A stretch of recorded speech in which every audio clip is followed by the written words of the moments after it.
Good evening and welcome to First Congregational Church.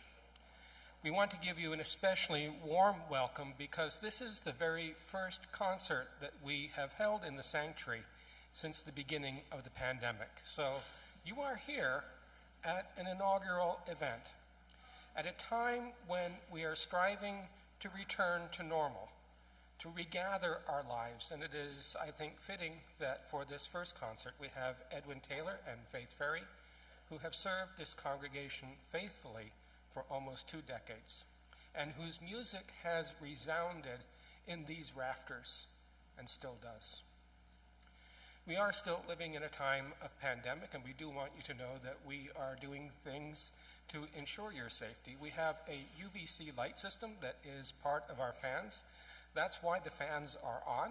They're providing convection, and this technology actually allows us to have the equivalent of 4 to 5 air exchanges in the building, in this room, per hour. So we are doing our best to keep the environment safe.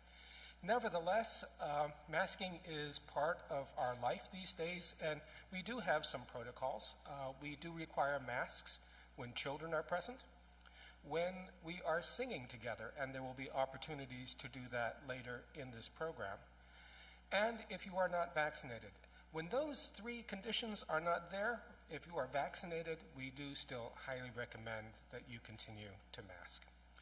Restrooms are available through this hallway and down through the Welcome Center. If you take the hallway to your left when you get to the large open space, you will find the restrooms there down that corridor.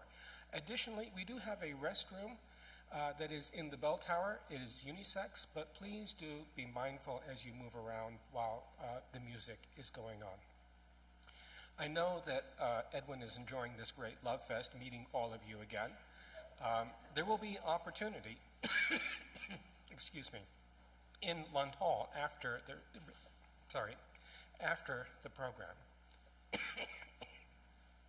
To meet and greet Faith and Edwin and meet and greet each other. So please do stay behind and avail yourself of that time of fellowship. 2 more things. If you have Altoid tins, now is probably the time to open them and get them out. And if you have one of these smart devices, please take the opportunity to put them on their most spiritual setting, like Trappist monks, absolutely silent. And now let us pray. Gracious God, you have gathered us in this sacred space. You have given us the gift of music to sound your praise and to lift our souls.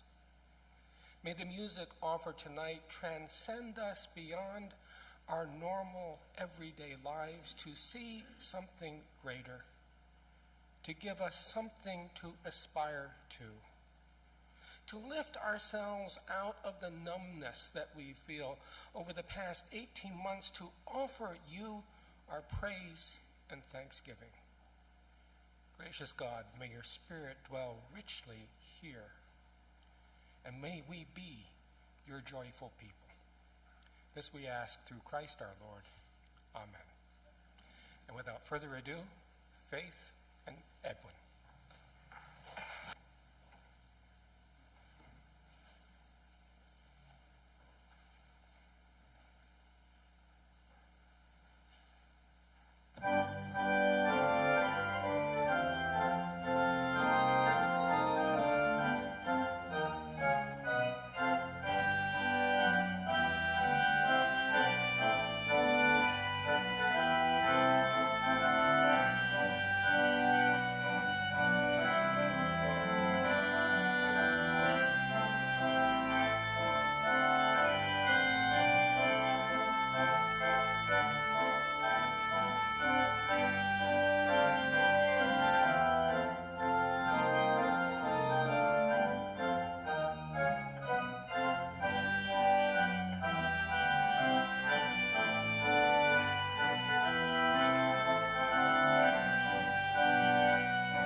We are finishing our set on Johann Sebastian Bach, the greatest church musician without question who ever lived, possibly in other people's opinions, the greatest composer, period, who ever lived.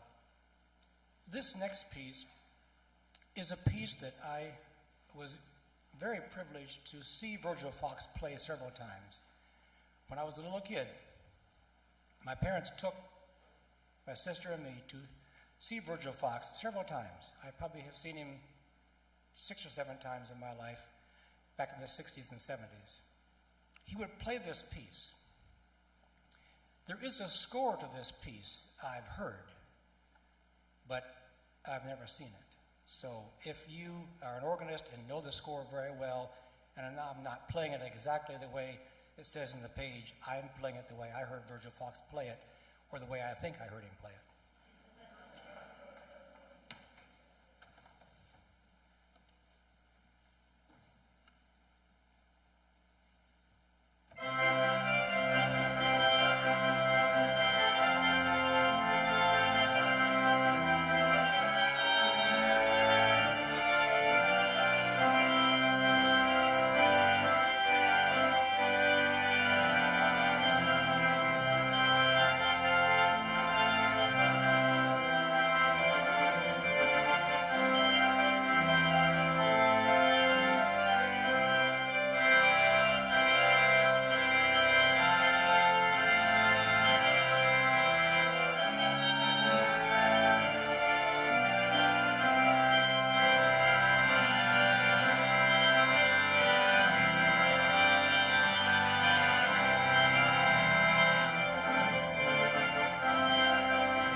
This program was designed as a thank you.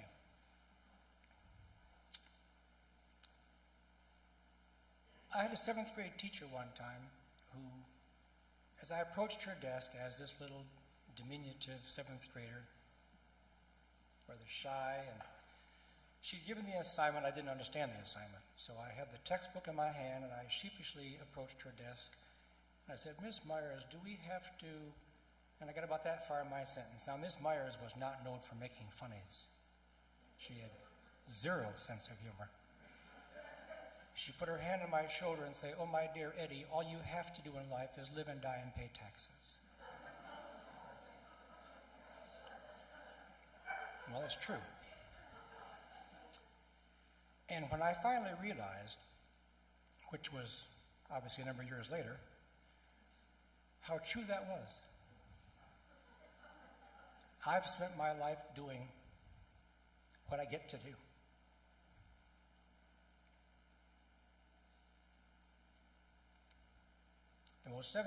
The most wonderful 17 years of my life were spent in this town. And all this evening is a thank you. So you have a part in that, because these next 3 hymns, I've written 31 hymn tunes, and these next 3, as you can see, have some pertinence to this congregation, including some people who are in this room right now. So I'm going to play through the hymn like we would on Sunday morning. You can stay seated. I'm going to play through the hymn, but I like to sing all the verses. And I'll speak to save your voice between each hymn. But let's sing this first hymn together.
It was a great privilege to work with Dr. Charles Hambrick Stowe. I say that's the wordsmith half of the Hambrick Stowe and Taylor hymn writing duo. We did 17 hymns together in 8 years. That particular one is an example of Charlie seeing my hymn tune on his desk to a different set of words and writing a text, looking at the tune on his desk, not hearing it, just looking at it. The tune is Duncan. It was written for Mark Duncan Allen, a dear friend of many of ours at First Congregational. He and I started the same Sunday. It was September 9th, 2001, 2 days before the world changed.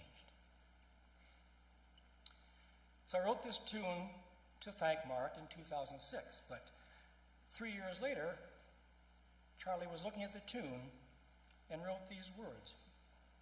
So I'm not going to go over the text. I'm not a theologian, as you know, but I want you to take this home and ponder a typical Charlie text. Out of 17, it was kind of hard to figure out which one I wanted to do tonight, but this one is so typical Charlie.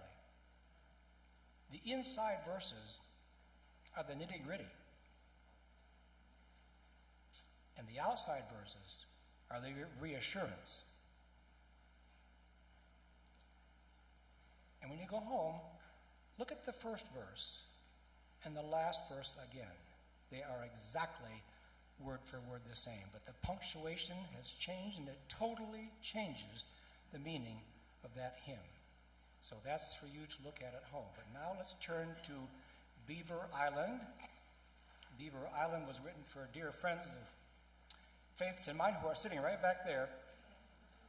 Doug and Lois Haynes and their daughter Amelia used to live across the street, and we connected their home to our concert series several Novembers in a row by bringing a concert artist to play their lovely Blutner grand piano, and they have a lovely home up on Beaver Island in Lake Winnipesaukee, and so it was easy to think of writing a thank you in a piece of music.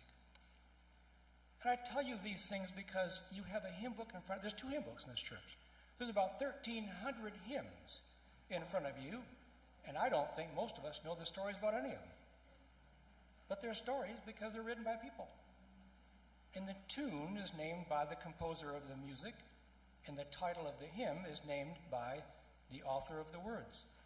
And they're 2 human beings, and they have stories, and they have relatives, and they've been places, and they name the tune for something that means something to them.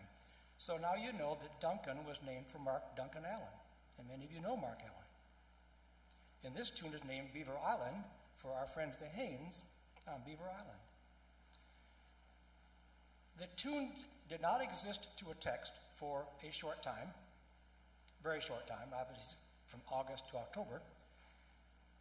I asked Charlie to write a hymn on the Te Deum, the old text, Te Deum, great hymn of the church. But it wasn't in verse form. It wasn't metrical. It wasn't versical. There are many major works on the Te Deum. A lot of composers have written Te Deums. As Charlie was wont to do, very, very quickly came up with a 4-verse setting of the Te Deum, not only in metrical setting, 8686, D meaning repeat, 8686, 8686, but it also rhymes. I just want us to think about that talent. To look at a tune on your desk, not hearing it, and then write words, either from your heart or based on this ancient Te Deum text. So I'll play it again once through, and let's sing Beaver Island.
about the way that word heaven just happened to end up on that high note there?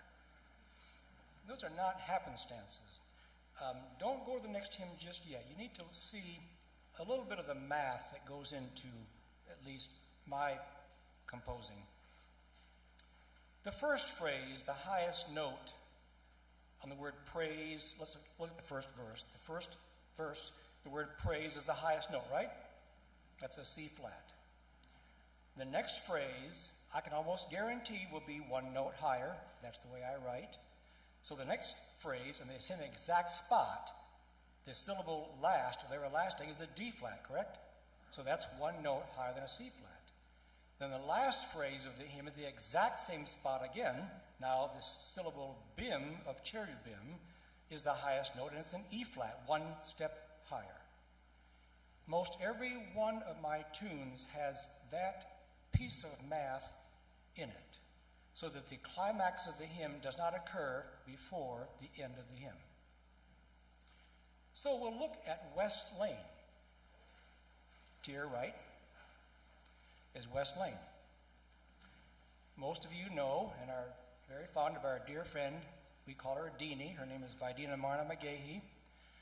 She is Deanie Bennett to us. She is unable to be here tonight. She's in New Hampshire or Vermont, I think Vermont, at their home. She and Chris are up there.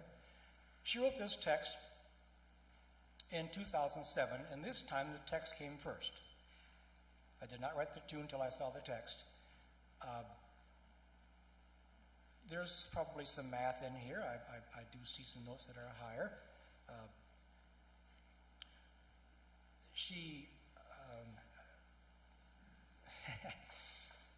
Charlie was not too pleased with a couple phrases in her hymn, and I think she tried to maybe change them to match what he suggests, but I think she changed them back. And well, she should. This is her text. She did add a word, and I kind of quibble over this, and so I'll be sort of bold. In the refrain, halfway across, after it says, "You baptize us with water," she originally went into, "You baptize us with word." God was not there. Now, God is everywhere. I'm not telling you that I think God doesn't belong in that phrase. I think that word is awkward. And when you sing it, see if you think that the word God is awkward. It's just a feel that I have. I wrote the tune based on singing, "You baptize us with water, you baptize us with word. Your living spirit makes us one, the serving, not the served."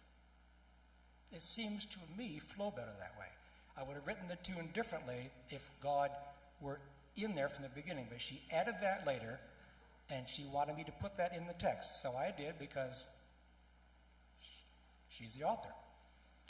But that's just my little opinion there. I think it would be better without that. But let's now, just per change, if you can stand, let's stand to sing this wonderful hymn, "You Call Us, God, to Covenant."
It's very nice to see you, and I wanted just to talk to everybody and skip the singing part now.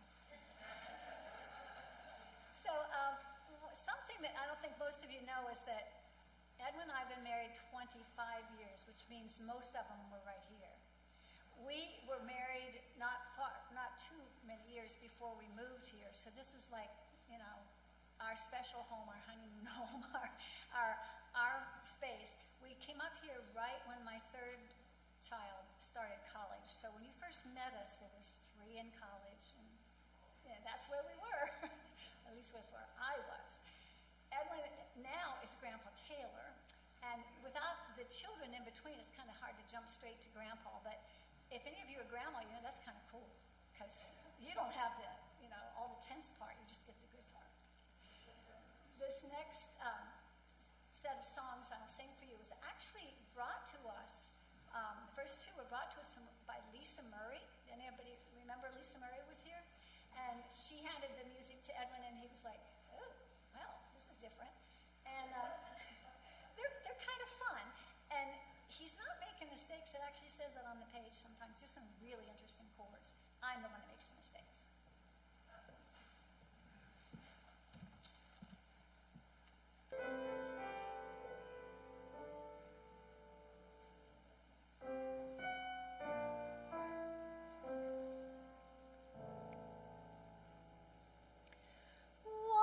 Should I feel discouraged? Why should the shadows come? Why should my heart be lonely and long for heaven and home?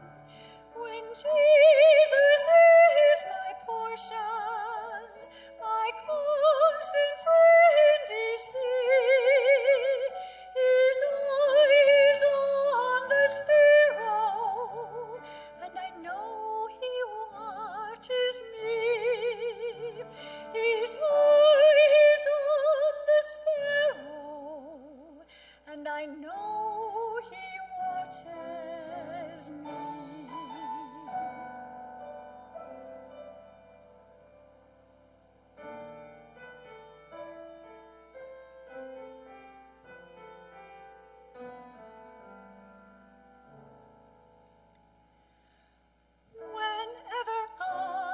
Tempted, whenever clouds arise, when songs give place to sighing, when hope within me dies, I draw the closer to Him.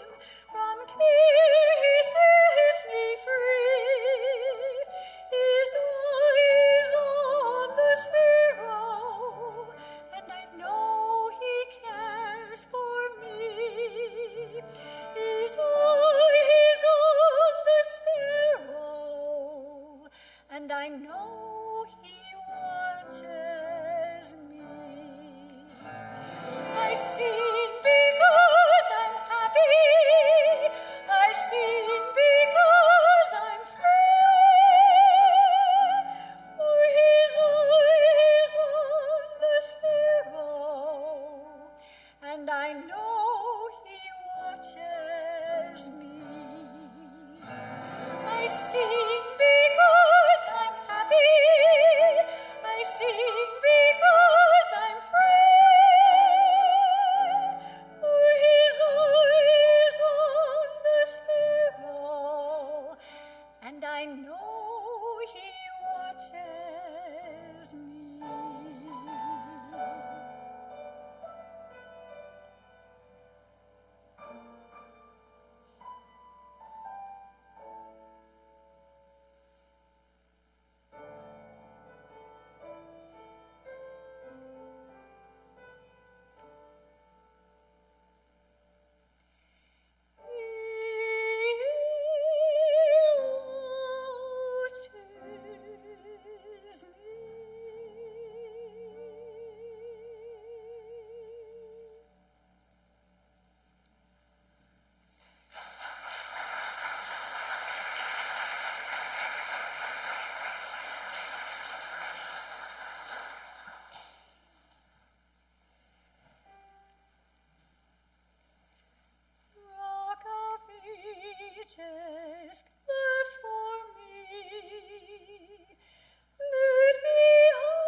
He's got the whole world in his hands. He's got the whole world in his hands. He's got the whole world in his hands. He's got the whole world in his hand.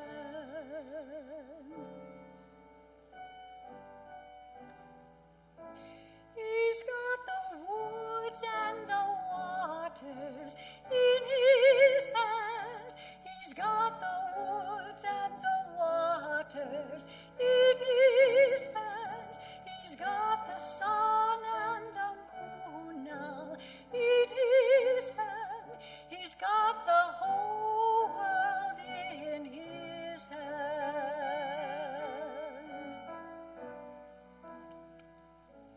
He's got the birds and the bees right in his hand. He's got the birds and the bees right in his hand. He's got the beast of the field right in his hand. He's got the whole world in his hand.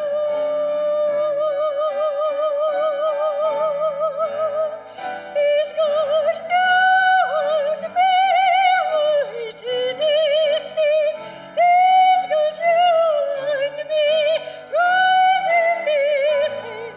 He's got everybody in his hand. He's got the mama in his hand. He's got the in his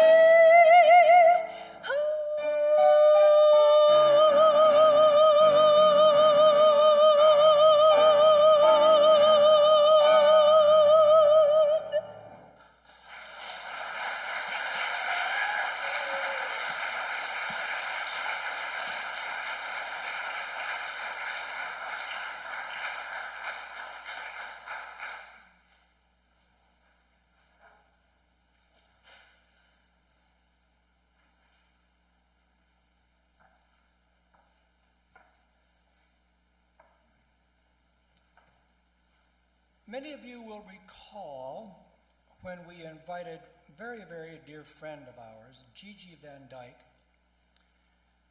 and her members of her Serendipity Chorale to come here for a wonderful Sunday in February for Black History Month a few years ago. It was a Sunday morning. Well, Gigi is the founder and director of that choir for now 45 years, I think. 44, 45 years.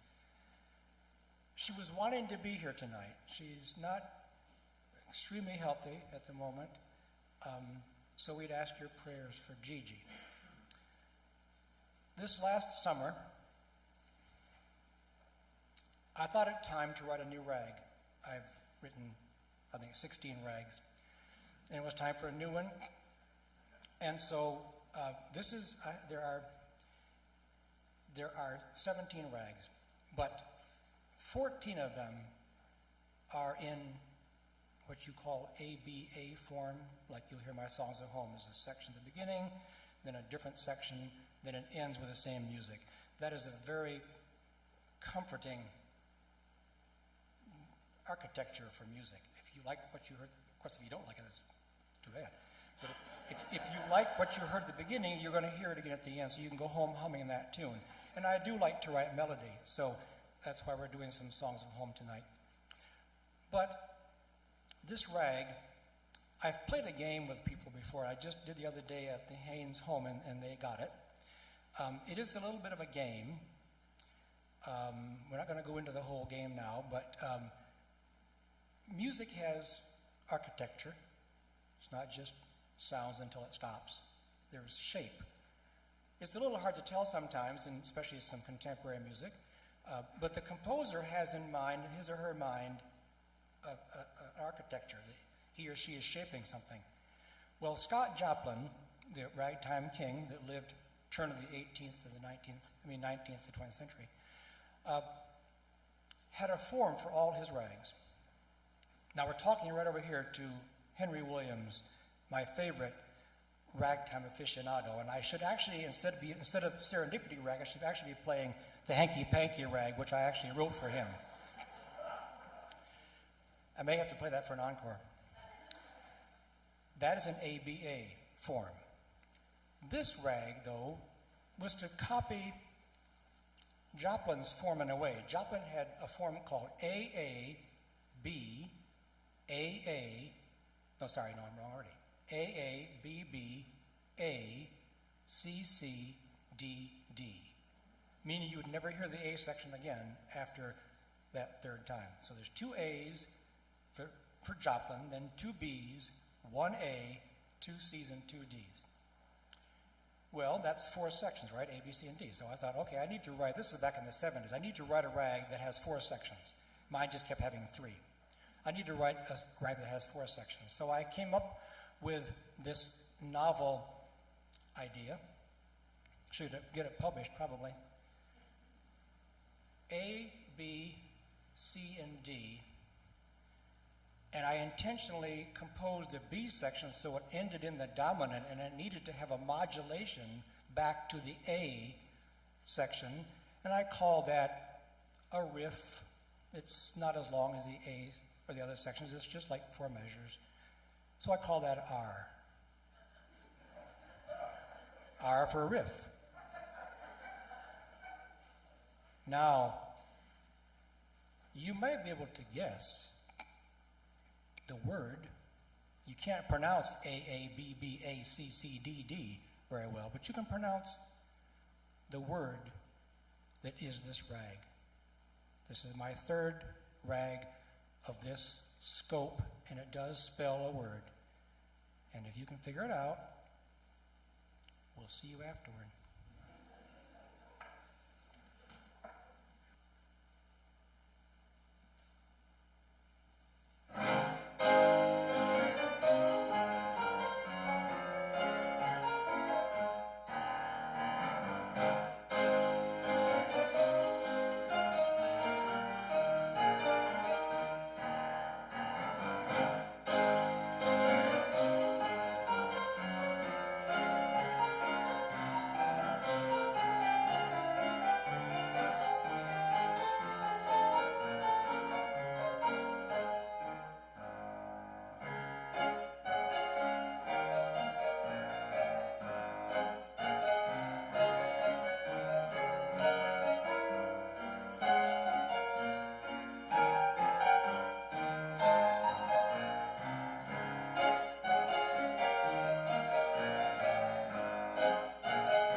What's the word?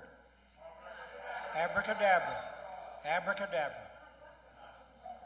Think of all the A's in abracadabra. A follows with B. The R is the riff back to the A section, then the C, then another A, a D, an A, and the B, R, and the A. Abracadabra. I have 3 abracadabra rags, and that's the newest one. I'm sorry that Gigi could not be here to hear that, but Gigi had a wonderful phrase when she heard that piece. She says it leaves such a lovely aroma. So if you know Gigi, you would know that would make sense. So, Faith and I were on a cruise from Istanbul to Venice. We were going down through the Dardanelles. And a tune came to me, just as clear as you're sitting there. And I didn't have to struggle for a text. It seemed totally like a Pia Jesu. The rudder Pia Jesu was lovely, the Ferry Pia Jesu. There's so many Pia Jesus. But that prayer, those words, were coming to me at the same time the tune was. And it was for that voice. I don't just write for, somehow I made that crazy phrase years ago, every accompanist needs a good singer. So I think of that voice when I write descants or when I write a solo. So this piece was written for her voice.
Many of you know John and Carol Patterson. They were pillars of this church, like a lot of you still are. And they lived down pretty close to us, and we went to see them recently. She's doing better after some very serious surgery. We're very thankful. But I wanted to write a piece for John. John had me play his daughter's wedding, and that was a memorable occasion. He brought a piece of music to me that was a piece that William Harris wrote for the Queen Mother to be seated in the wedding in 1951. A specific piece just for the Queen Mother to come in and be seated. And of course it's for organ only, it wasn't for brass, but John wanted it for brass. I want it big, Edwin, big. Well, he didn't know how many brass he wanted, and I didn't know either. So we settled on 5. We had a brass quintet, and it was big. It really was. So I arranged that piece and other pieces that were already for brass, but I rescored them for quintet. So John was particularly complimentary. Most every Sunday he was here. He would come up to the organ after the postlude and comment about the organ itself, or the registration I may have used, or the piece of music of the composer. But very, very attuned to organ, and particularly a Chance organ. He and I were both rather Chance organ buffs. That's the brand, Chance organs. And I wanted to write a piece for John, but at the same time he came to me and said, I want you to write a piece for me, but I don't want you to tell Carol about it. This is for our 50th wedding anniversary. What I'm going to have you do, Edwin, is to write this piece, and then you're going to record it, and we're going to send it to the company in Delaware. They're going to send it to the captain of the boat that we're going to be on, and we're going to pull over at this certain town in France on the 50th anniversary day. And I'm going to have that played over the ship's intercom. Now, this was not a 3,000 passenger ship. This was 4. This was a super exclusive 2 couples, each celebrating their 50th wedding anniversary. And they were dear friends for all these years, and so it worked. I wrote the piece, recorded it, sent it to the company in Delaware. It somehow, by email, got to the barge, and just as the boat pulled up to this particular dock, this piece came on. And they just melted. John's favorite hymn, I knew, was Church's One Foundation. So I thought, okay, well, this piece has to have that in it somewhere. But I also wanted to have a tune that was original. So this I call the Patterson Processional. It starts out with a tune of mine. Sounds kind of like a British tune. Then it goes into 2 verses of Church's One Foundation. The first is a toccata between 2 hands. But the second portion of it, for those of you who have a view of the pedals, you'll see something that most organists don't do. I probably shouldn't either. Where the feet are doing 2 different things. They're not octaves. The right foot is playing the melody of the hymn, Church's One Foundation. The left foot is playing a pedal part, and the hands are playing something that is not much related to either one of them. And that finally comes to an end and comes back to my tune, and so you'll know when it's over. But have fun watching the feet.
When I left First Congregational in June of 2018, I had written 19 songs of home. There are now 25. I don't know if tomorrow is 26 or next year. You don't know these things. You don't walk around with manuscript paper in your hand trying to write something. God tells you when it's time. These three pieces here, you can see from the program who they pertain to. The first one was written for the 85th birthday of a very dear friend, George Beitzel. He's known as Spike Beitzel. One does not know the future ever, but I was privileged to play that piece back here at his funeral and then at Mary Lou's funeral. So the piece was written for him to thank him for a most generous gift that he gave to Faith in me that I couldn't possibly repay. I could have taken all the money I have in all my accounts and would have been like nothing to Spike Beitzel.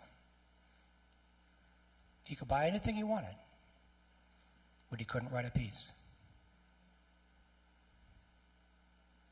So this is for George Beitzel.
Faith and I were driving down I-75 from Mackinac City to Detroit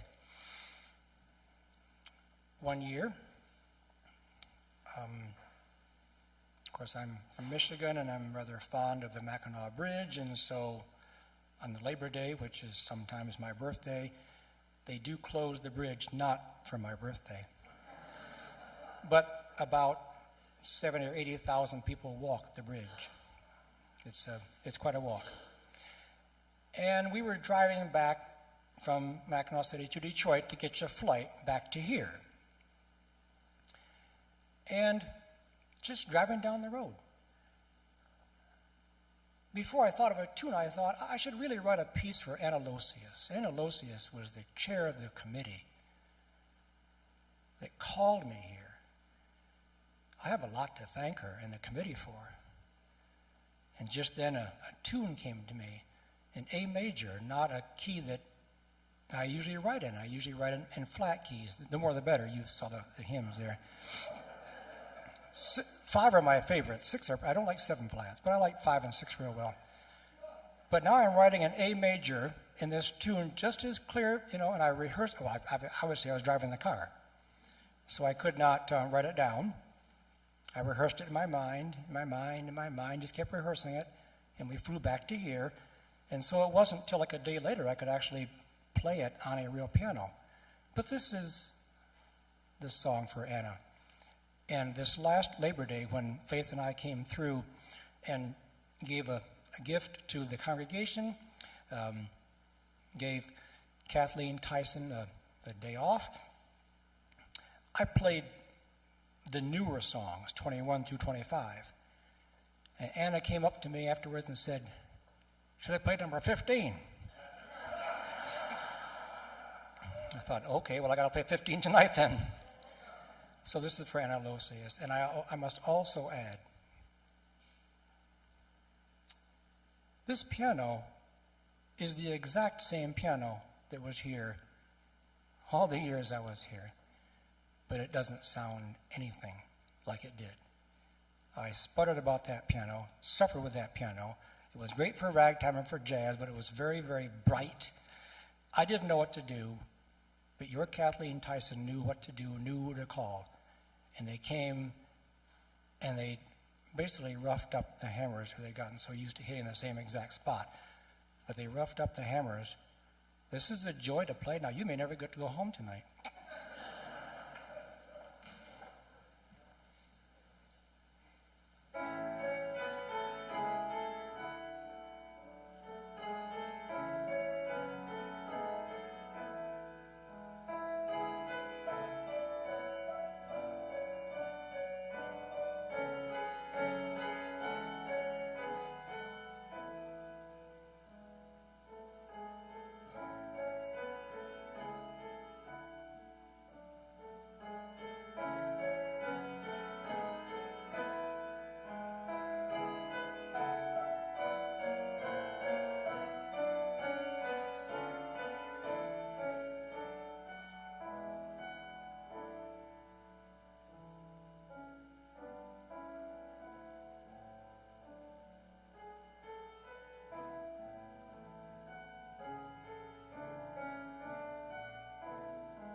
It was hard to leave.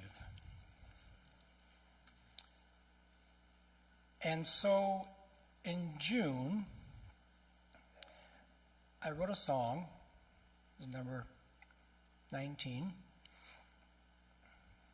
as a thank you to all of you.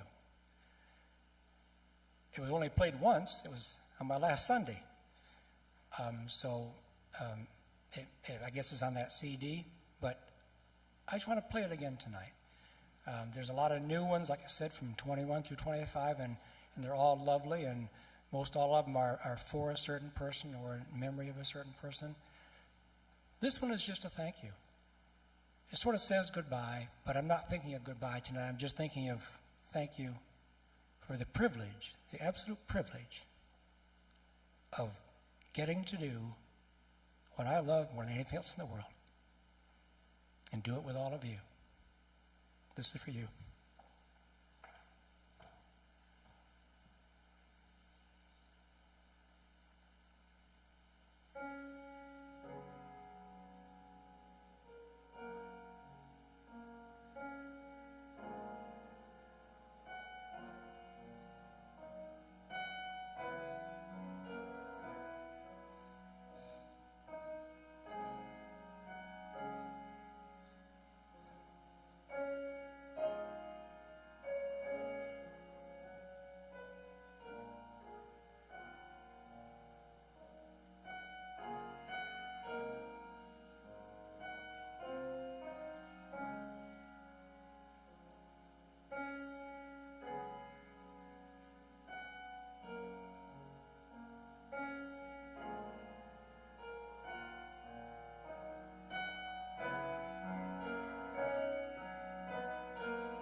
Were friends and enemies for a long time.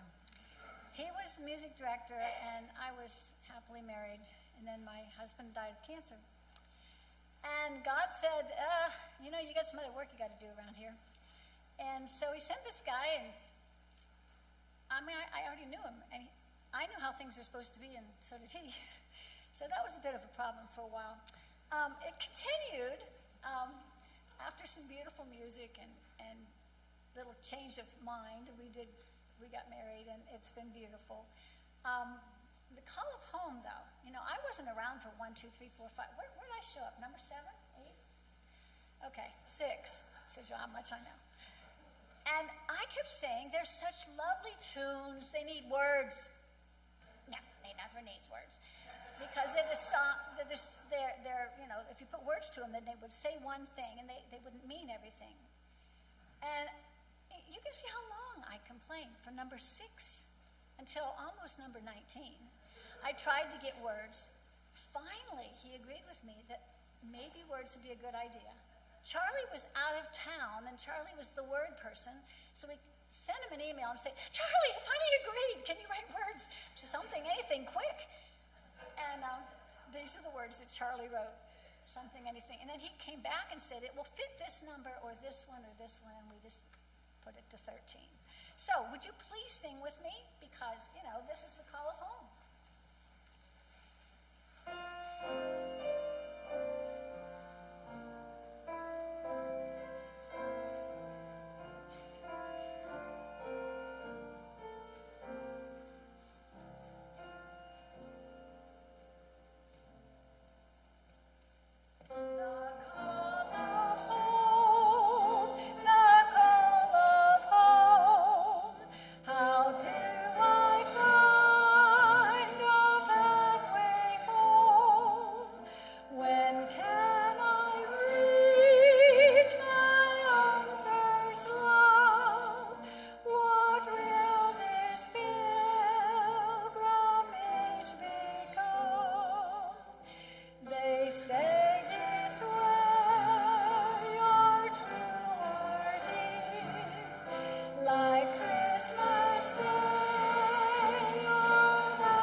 Does home just live in memory, a place of calm where all is kind?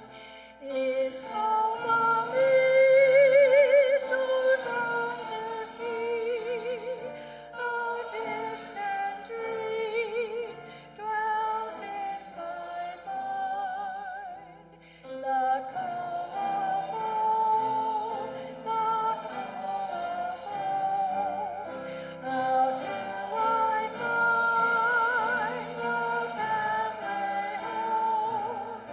My heart's true love and I are one. Oh, welcome home, the journey's done.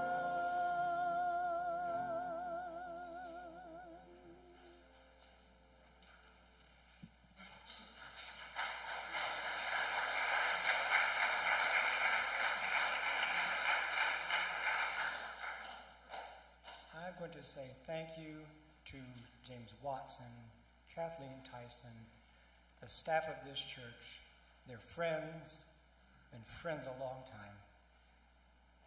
I'm just going to play this last piece. It's a great big dancing piece for the feet.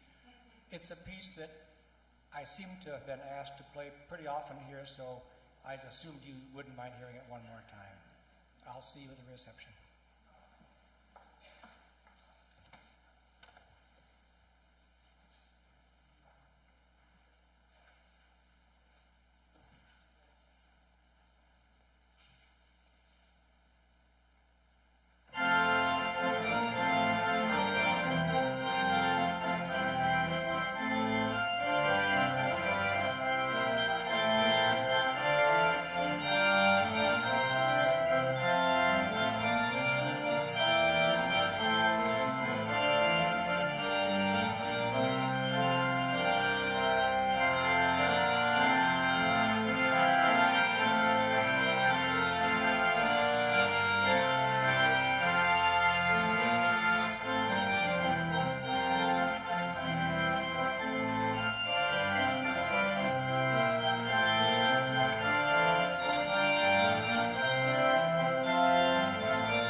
Congratulations.